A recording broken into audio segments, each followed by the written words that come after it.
Yes, ku Progen Media ate matunga bwe gwali ku togikwatako ate n'olunaku olw'enkya we kigenda okubeera olw'ensonga nti Parliament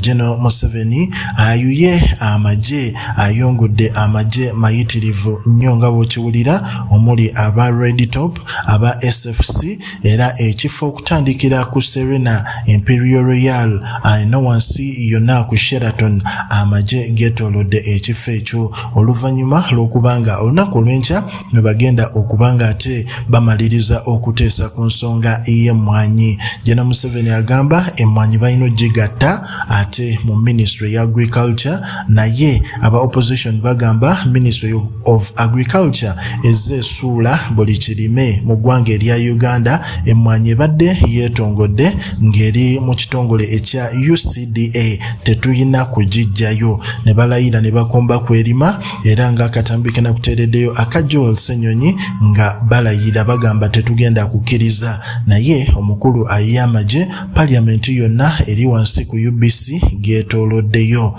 tulinze ekinaabaawo enkya ffe tugenda kuba tukuwa updates zonna wano ku Progen Media.